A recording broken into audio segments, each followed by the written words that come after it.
The following program is brought to you by the Pacifica Program Service and Radio Archive. I have in the studio with me Paul Robeson, who needs no introduction, and Harold Winkler, who is president of Pacifica Foundation, which operates KPFA, as most of you know. Mr. Robeson has been known and loved as an artist all over the world for many years, but he has also, I believe, attracted considerable and worldwide attention in his role as a world citizen and as a person who was very deeply concerned about the society in which he lived.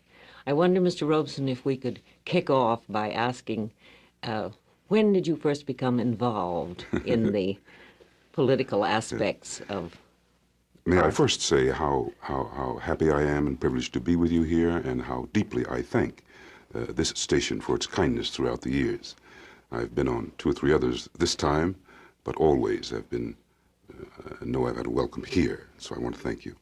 I would say, as I indicate in a recent book, which is now out, will be on the stands pretty soon, Here I Stand, Story of My Life as I Tell It, not too autobiographical. It began when I was a little boy in Princeton, New Jersey. Strange to say. Technically, this is the shaping of my views. A Negro boy born in Princeton, New Jersey, in a college town where the students mainly came from the Deep South. You know, Princeton, Harvard, and Yale was the sort of the Southern University of the North, whether you know that or not. And so I grew up in Jersey in a rather Southern atmosphere. And my father was a minister, and I was shaped against that background. Technically, I entered the arena in the United States of fighting for social justice for my people in a concert, when I was in a concert in St. Louis in 1947, in the Post-Dispatch, where I was singing at the Kiel Auditorium, one of the big auditoriums there, and the NAACP asked me in St. Louis at that time to come on a picket line because Negro people could not even sit in the theater, which was just across the street. And so I grabbed a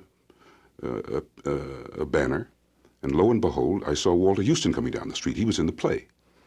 So Walter walked out and joined the picket line too. And a few nights later, when I was doing the concert, I said that I could not quite resolve the contradiction between singing to an audience in St. Louis, where there was no segregation, of course, but also the same people had not, to my mind, were not fighting to see that my people could sit in the theater. It's been corrected since. And so I said that I was giving up my career technically for the moment to enter the realm of the day-to-day struggle of the Negro people especially. And this was your first political action? That was within this context. This is very important to get in the context. My first actual, to come back to your question, was in London in 1933. It isn't very well known, which I clarify in the book, that I went to play Showboat in London in 1928. Jerry Kern was with me and Oscar Hammerstein, and we had a great success. And then I did concerts in 1928, and I became domiciled and lived in England, domiciled there, paid my taxes there from 1928 until 1940, after the war began. Does this mean, Mr. Robeson, that you spent most of your time in England during this period? It meant that I came back now and then for concerts. I was here in Oakland many times, but I went back and spent most of my time in Great Britain. It's perfectly true. I was there in 1930, played Othello. So again, this is extremely important. At that time, I said for the public to see that I felt, I would explain it today in this light. We understand why many of my people have come to Oakland, to the vicinity, from Mississippi and from the South. There have been migrations into California, I understand today, from everywhere. But for many years, as you know, many of my people have left the South because the conditions in the North were better, okay? I felt the pressure so much in 1928 that instead of stopping in New York, I just went on to London. That clear. And did you feel no pressure there in the racial sense? I felt nowhere near the pressure. Now, that does not mean that you haven't the background of the English colonies and so forth. Yes, I wonder. But the pressure, but I say it's a difference between right here now and say, let's say, the Mississippi of Mr. Eastland. You understand? Yes. This is quite different. So America's quite different. There are great differences. So I found England that much more of a difference, that's all. I found Canada that way. When I was playing Othello some years ago, when we got to Toronto, the cast said to me after a week, "Well, Paul, why are you so different? The play is much deeper. You seem to be freer." I said, "That's quite true. That's quite true. I'm in a country where there is no. This is not a question. I'm on a theater, on a stage with many other white actors. This is not a problem here. So obviously, I feel freer. That's right. I'm in a different part. I don't feel the pressures that one would feel in the Deep South all the time. But it would interest you to know, and I've put it, that I feel any Negro, if he were honest, would have to say that even in our democracy as at present, that he is never any 1 second unconscious of the fact that he is a black American or a colored American. He can never be unconscious of it in any part of the United States. Mr. Robeson, have you been back to England since the last war? Oh, yes, I was back in 49. The point I wanted And to 50. get at is that when I was in England last year, I became aware of the large number of West Indians who are now about London, and I heard rather nasty overtones in my talks with some Englishmen that frightened me. No question about a change that might take place in England. No, again, if you want to go further, nothing could be worse than South Africa. And I'm only saying I put these things down. What is most important is that at the height, having lived many years out and enjoying certainly the height of success in Great Britain, that I decided that I must come back to my own country to struggle in this and to make the sacrifices that I have. That's the most important thing in this regard. And I'm here. Now wait, would you spell this out again for me? You left England because England is not as attractive, or because you feel you have a greater mission in the United States? No. Let's don't get into that. There are many places in the world where personally it would be much easier to live than in the United States for an American Negro. In other words, your commitment is definitely to what you feel you can do in this country. That's right. And Langston Hughes, in a book discussion before the book club in New York just a while ago, pointed out that every important Negro novelist, not only Richard Wright but many others, that the great 95% of them live in Paris or somewhere else in the world. Why? Because the pressures personally are much simpler. And yet, in the foreword of your book that I have before me, you quote Frederick Douglass as saying, "A man is worked on by what he works on." That's right. He may carve out his circumstances, but his circumstances will carve him out as well. That's right. Is this part of the reason why you feel that you must be back in the United States? I made the decision some years ago, and I say certainly that I spring essentially from here, like you threw the other day about the Indians in North Carolina. If you recall, that was in Robeson County. Yes, I noticed that in the item. Now, this is a very interesting thing which I point out in my book and which explains a good deal, too, of how I feel. Now, I was born on the edge of Robeson County, and my father is a Robeson and was a Robeson because he was a slave, my own father, a slave of the Scottish Robesons who still control Robeson County in North Carolina. So I approach these problems from a very close point. But I have a home, and my people are tobacco workers and sharecroppers today on plantations in that county. But a part of that soil belongs to me. That's my roots. These are my roots in this country. On the other hand, also, I felt that so somewhere the contributions that I had could make some contribution from my background traveling about the world. However, I never expected, I am quite willing to say, that I would be restricted from traveling. Yes. Well, tell me, Mr. Robeson, was your commitment to the political scene then largely as a result of your feeling about your own people, or our own people, let's put it? Yeah. Or did it have other overtones of political conviction? First, it starts as an American Negro interested in my own people. The other great change is very constant in my mind.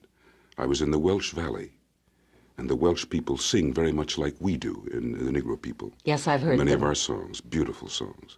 And I was one of the few outsiders who has sung at a Welsh Eisteddfod, their national festival which has gone on since the time of the Druids.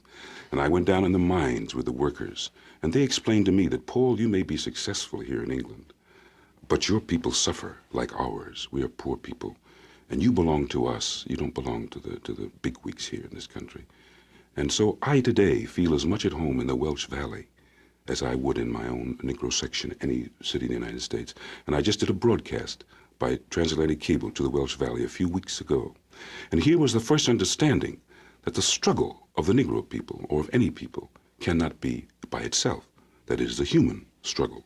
And so I was attracted then met many members of the Labor Party, and my politics embraced also the common struggle of all oppressed peoples, including especially the working masses, specifically the laboring people of all the world. And that defines my philosophy. It's a joining one of, we are a working people, a laboring people, the Negro people. And there is a unity between our struggle and those of white workers in the South. I've had white workers shake my hand and say, Paul, we're fighting for the same thing. And so this defines my attitude toward socialism and toward many other things in the world. I do not believe that a few people should control the wealth of any land, that it should be a collective ownership in the interest of all.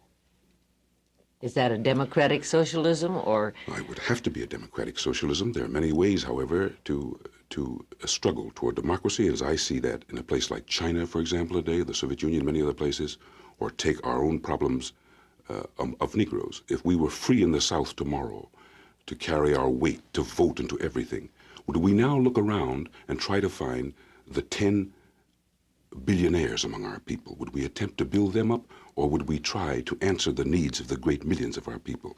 And so I see other ways of life, socialism, as trying to solve the problems of millions and tens of millions of peoples at once, in a way, instead of we would start from the individual to the masses, they start from the masses this way. Now, there are two ways, and there are difficulties each way. I have made the decision to join in a collective struggle, and the reason that my personal sacrifices mean very little in the struggle. In one way, when you see the children at Little Rock, what does not giving a few concerts mean if you can make some other contribution? It's in that context. So nothing is perfect in the world. We're going toward it from different angles.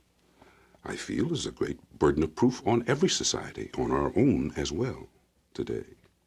On our own as well. Mr. Robeson, some years ago, I was talking to a French member of the Communist Party. Yes. And in the course of our discussion, he said to me, you, Mr. Winkler, are a Jeffersonian Democrat. Yes. You can afford it in your rich land. But in my land and in other lands, we must give up our freedom now to certain men in order to achieve freedom for our children in the future. This is an act of faith for me, he said, giving up my freedom now. Do you find yourself sympathetic with...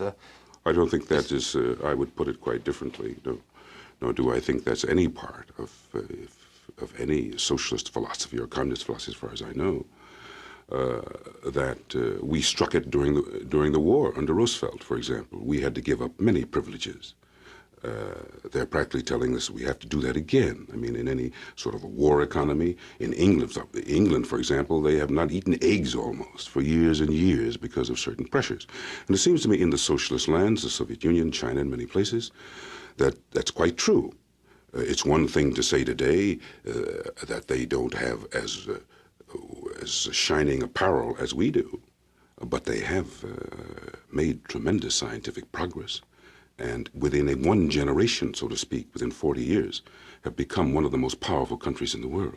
Now, they've done it by great sacrifices, and not by, to my mind, they feel that the country, in one sense, the man in the street, may not in every essence belong to him, but he feels it's much more his than, say, I do in Charleston, South Carolina, when one Southern American Negro explained to me that I was in the state of our great plantations. I said, are you sure about that, our great plantations? I don't feel that they're my plantations. But in one sense, some of the people in socialist lands feel that the country does belong to them in a real sense. Now, there are, and as far as the basic concept of the dictatorship of the proletariat and so forth, I would say, again, bring it back to our own history. There was, as we know, a dictatorship of the North over the South in the days following the Civil War. When that dictatorship was removed, the colored people reverted practically into a kind of servitude. I could have conceived of a dictatorship over the South for quite a longer period, from my point of view, quite frankly. So this is understandable. Yes. In your book, Mr. Robeson, Here I Stand, you have a chapter entitled The Power of Negro Action. That's right. What are some of the specific acts which you recommend, and perhaps in the order of priority? Well, I say in any Negro life, you would say that nobody, seems to be rather startling to many of my friends. Nobody would be startled, say, with taking the vote, the power of Italian action, or Polish action in Detroit, or Catholic action in New York, and so forth. I mean, that the vote would be a block, and the power of the Negro vote in the North in certain states. This is one very important aspect, very clear. A kind of, we have tremendous economic power in this land today. There should be tremendous support of Negro business, of Negro banks and so forth, of loan associations and so forth. But the prime thing is that I'm convinced that... Yes. Taking this last illustration of yours, have you not found that as Negro bankers become richer, that they grow away from your people? No, I don't. I or do they remain a part of total Negro action? There's no way for, as I said before, for any American Negro, however wealthy, however famous, to be anything at this period of our history at some point than an American Negro. If he doesn't know it, if he doesn't know it, he'll find it out. From a racial standpoint, Mr. Robeson, but from the political standpoint of socialism, which you were discussing a few moments ago, surely a Negro capitalist, if he had the opportunity, would undoubtedly behave according to the lights of his own He has to, but I know many of the most wealthy, and often I feel that they don't help as much as they should. But he's forever conscious his children suffer the same things as the poor Negro's children, and at some point he finds a way to help. It's a little different even there. But that is in other words, you feel it tracks through in a different way. But I'm really not. What I'm trying to say is that somewhere for our own dignity, I see that is Africa. Would you understand? Ghana today, unifying with its own sort of, national strength. Is that clear? Yes. Yeah. I feel in America, strange to say, especially in the South, that even with all the goodwill of white liberals in the country, that it's very important for the Negro people to know what they want and to unify to do it.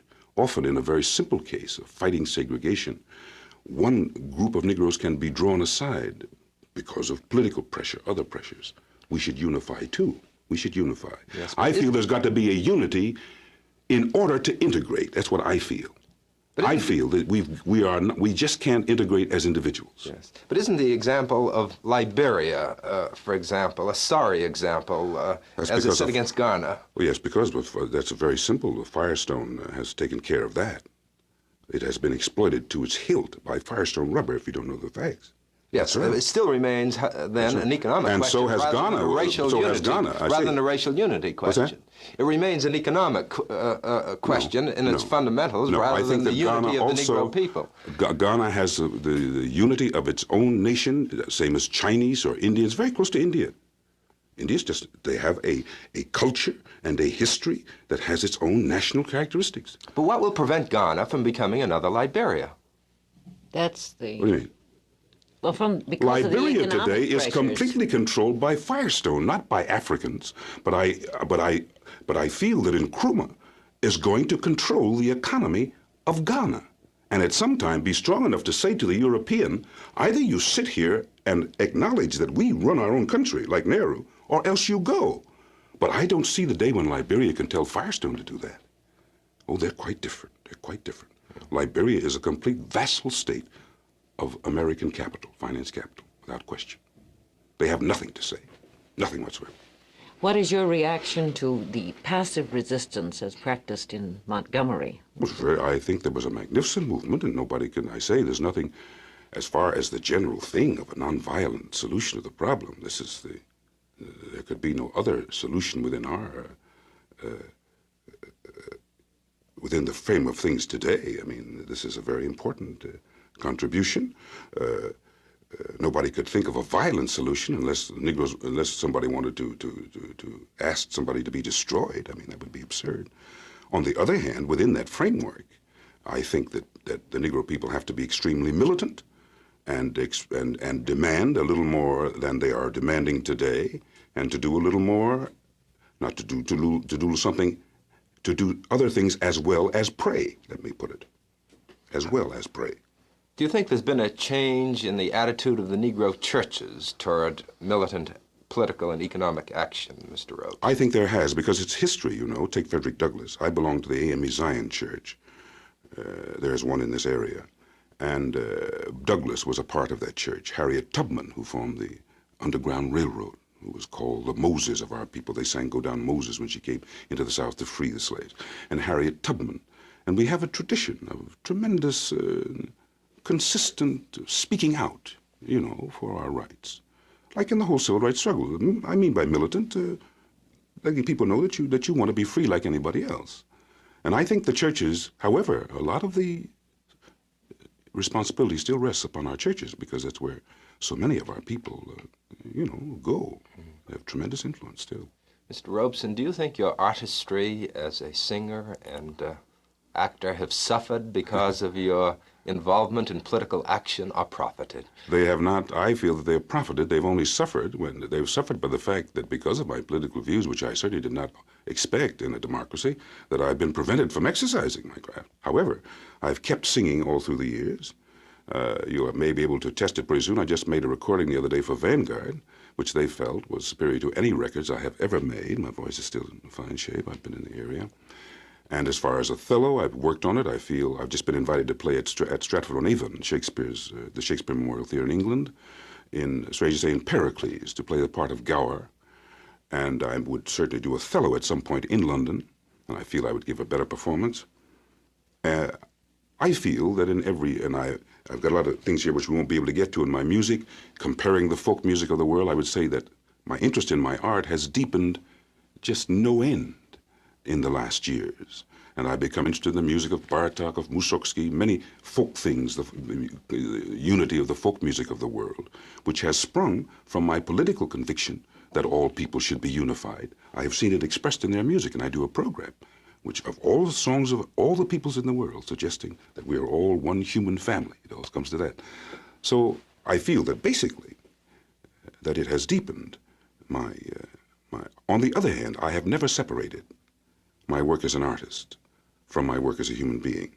I've always put it even more strongly, that to me, my art is always a weapon. It's got to be good art. Othello was a weapon in racial relations, or at least showing that we can do some things too. I played football. My father explained to me that, well, a fellow hit me, I couldn't hit him back because they'd say we were bad and savage. So I had to stand and be knocked all around. I had to do well in my studies. So I've never been able to divorce one thing from the other. And luckily, I don't sing the kind of songs that you're here and you hit the high, whatever it is, the high B flat and the high this and the high that. I sing songs that express very much the emotions of different peoples, like the Welsh, the Scotch, the Negro, Chinese, Russian, and so forth. Well, what is the present state of play on this passport business? You were talking about your British invitations. Yes. How are you going to get there? Well, luckily, I think at this point, the basic case is before the Supreme Court. It's the case of Rockwell Kent, contending that all the cases revolve around, that when the State Department put in its administrative necessities that one sign a non-communist affidavit, whether or not he is, was, or so forth, that this is a violation of constitutional rights. It wasn't just any American now has to sign this particular proposal. And this is before the Supreme Court. And in its present temper, it seems to me that the court might easily decide. And this is what you refuse to do. You refuse to sign such a document. Oh, yeah, completely refuse. This is a complete invasion. Did you murder your wife yesterday, or the day before? Are you a Republican? Are you a Democrat? This is but my political opinions are my own business. This is a complete. And I say we have the background of the reversal in the Smith Act cases all over this country. So somebody was framed, I would say. So it shows that all of it, to my mind, is a complete hoax from somewhere. In other words, you're hoping that on the basis of some of the current court decisions that you may get your passport in time to go to it. Or I have now been invited to sing on April 6th in a national television broadcast. Maybe I could get special permission to go. I mean, and because of my background in England, there is almost a national demand from England, or request, that I be allowed to come in April and even before the summer. And also, I take some optimistic point of view from the fact that where no passports are needed, after restricting me for many years, even in that area, this had to be lifted because the courts would certainly, I think, have ruled that this was completely illegal. Once I was stopped from going to Hawaii, Puerto Rico, which are parts of the United States. So I can now go anywhere in this hemisphere. Oh, you're not dangerous as long as you stick to the Western Hemisphere. I'm just saying. So I'm just saying, if a court is looking at this, how can the State Department argue that if I leave the country, this is extremely dangerous? The guy, he got up in court, the fellow, and if I left, it was going to be a catastrophe. I don't know what would happen the next morning. Immediately I got on the plane. But I can now be in Brazil. I can be in the West Indies. I can be in Canada. I can be anywhere in this hemisphere. Why can't I be in London? It doesn't make any sense to me. So I'm optimistic that I may get my passport. Mr. Robeson, if we may change yes, I'd like to direction, get to my concert. could I, however, ask you some questions along another line for a moment? I have 3 small children of my own, and I'm very much interested in the problems of children with relation to these larger problems of a man standing up for certain things. Have your children moved around the world with you? In the course of your travels? Well, I just have one boy. Oh, you just have one boy? Just one boy, and he, as you know, traveled around, but from the time he was about 2, traveled with me everywhere, and lived in England, and went to school for a part of his youth in the Soviet Union, speaks Russian very well. And he is now in this country, went to Cornell, and he has 2 beautiful grandchildren, and he is very happy. His was a mixed marriage in one sense. He married a very wonderful Jewish girl of a Romanian Jewish background, and they're extremely happy. Have 2 children. This is concentrating all the problems. All the problems. And they are very happy and get along very well in Harlem, where they live in the Negro community. They are both, may I say, to use a much abused term, progressive young Americans. and he's an electronics engineer and a very fine acoustical engineer. We've done some work together, and she teaches in school, teaches children. There are 2 children in school, so she teaches in young children's school, and they're very happy. And my wife is an accredited correspondent at the United Nations and does a lot of work for different publications throughout the world, so we keep pretty busy. And but I am very happy to get to the core, be back at my singing, and to say that, however I have talk this afternoon, that I have great faith. I wouldn't be here if I did not have great faith in that somewhere we will realize the democratic potentials of our life, of our society. I deeply believe that. I fight for peace. I feel we've got to live with many other kinds of systems and other beliefs in the world. We've been able to do it through many generations and centuries. That's the reason why we couldn't find peace and not destruction. And a little faster in understanding the problems of oppressed peoples, wherever they may be. But very happy to be back in the area to sing. In fact, I've come back here, sung in the Negro churches at the Third Baptist in San Francisco, and I sang in Oakland, and I sang in Sacramento and Stockton, and I've been back at my career now for quite some time, mainly in the Negro churches. Has this been a change? I was not aware that you had been singing in the Negro churches up until recently. Yes. Well, I wasn't able to sing anywhere else. I wasn't able to get the auditoriums. On the other hand, we have a great tradition in Negro life. All of us, Marion Anderson, Hayes, we all began in Negro churches, and my brother is pastor of a very large church in New York. And every Sunday afternoon, you may go there and hear any of the top Negro artists in the whole concert field, Warfield, anybody. We always go back to the churches. And so it's been a very fine way to walk into a church full of about 2,000 people and say, well, Paul's here this morning, and it's just to see how he sounds. It comes out very well, why fine. But I really have begun and been practicing, and my whole, have come back into the swing of things in this area. And I want to say that I go so far as to say in this period, some people have said no, but I have found the Pacific Coast, especially the Bay Area, vastly different. I found it very different in feeling from some other sections of the United States. Other people have felt this. Many outside people who have come here to the United Nations gatherings feel that you are a little more non-hysterical, that you have a little evidently deeper belief in our democratic faith. And I have felt that. I felt that. So much so that I may even come out to sit around for quite a while out here. Well, we think it's a wonderful city. When may we hear you sing in the near future? Well, you're going to hear me, I hope, on Sunday afternoon, February 9th, at the Oakland Auditorium Theater. It'd be very important. It's the first time I've had a public auditorium in the area for quite some time. It's sponsored by a committee, Negro Life, and honoring Negro History Week, which, you know, has been honored now for some time. And Mr. William Duncan Allen, a very gifted pianist who's accompanying me and who is chairman of the Bach Festival in the Berkeley area, is playing some compositions of leading Negro composers. It's an afternoon of music and poetry. I'm reciting some Shakespeare and some Negro and poetry from Negro poets, and singing, as I say, music that ranges through all the folk music of the world, and those composers like Bartok and Mussorgsky and Dvorak, who have used the folk idiom in their extended and more complex works. It sounds as if it will be a delightful afternoon. Well, I hope so. And we are very grateful to you for coming along to KPFA. I'm grateful Good to you. luck, Mr. Robeson. Thank you, Mr. Robeson.